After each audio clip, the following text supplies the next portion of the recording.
सोचिए मुसीबत के वक्त आपने अपने परिवार की सुरक्षा के लिए एक हेल्थ इंश्योरेंस पॉलिसी ली, लेकिन जब अस्पताल में क्लेम की बारी आई तो कंपनी ने हाथ खड़े कर दिए और कह दिया आपका क्लेम रिजेक्ट किया जाता है।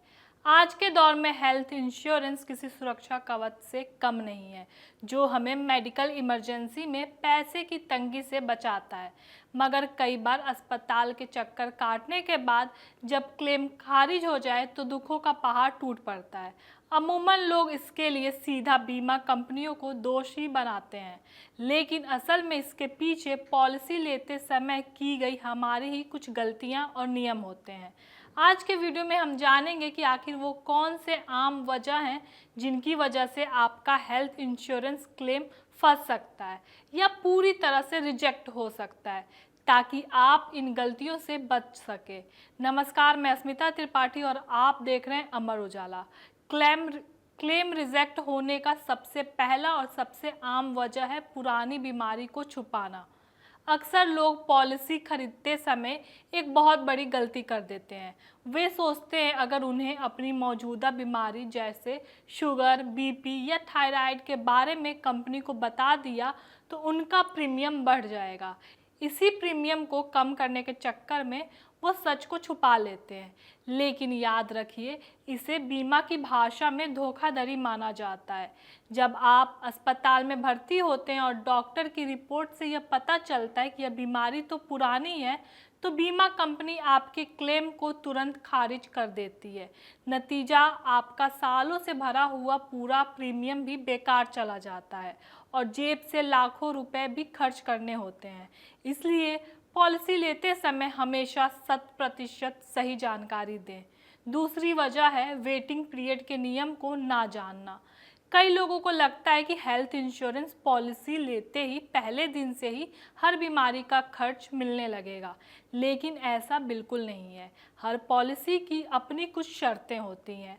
आमतौर पर मोतियाबिंद पथरी जैसी बीमारी के लिए 2 से 4 साल का एक शुरुआती समय तय होता है, जिसे वेटिंग पीरियड कहते हैं।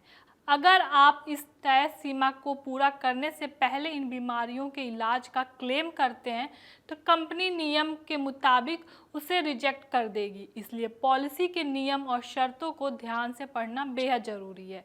तीसरी बड़ी वजह है अस्पताल में भर्ती होने और कंपनी को सूचना देने में देरी करना।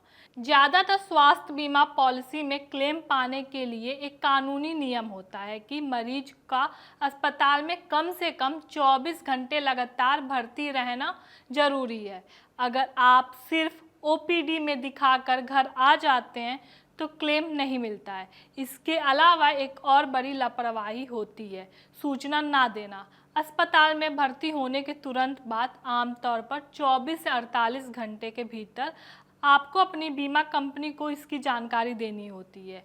अगर आप सूचना देने में बहुत ज़्यादा देरी कर देते हैं तो पूरी प्रक्रिया रुक जाती है और क्लेम फंस जाता है। चौथी और आखिरी वजह है पॉलिसी का लैप्स होना और नेटवर्क से बाहर इलाज करवाना। जिंदगी की भागदौड़ में अगर आप अपने हेल्थ इंश्योरेंस का प्रीमियम समय पर भरना भूल गए, कंपनी द्वारा दिया गया ग्रेस पीरियड भी खत्म हो चुका है, तो आपकी पॉलिसी लैप्स यानी बंद हो जाती है। बंद पॉलिसी पर कोई कंपनी क्लेम नहीं देता। इसके साथ ही अगर आप अस्पताल में कैशलेस यानी बिना पैसे दिए इलाज की सुविधा का लाभ उठाना चाहते हैं तो आपको हमेशा कंपनी के नेटवर्क अस्पतालों में ही जाना चाहिए। अगर आप किसी नॉन नेटवर्क अस्पताल में चले जाते हैं तो वहाँ कैशलेस सुविधा नहीं मिलेगी और आपको पूरा पैसा पहले खुद अपनी जेब से देना होगा।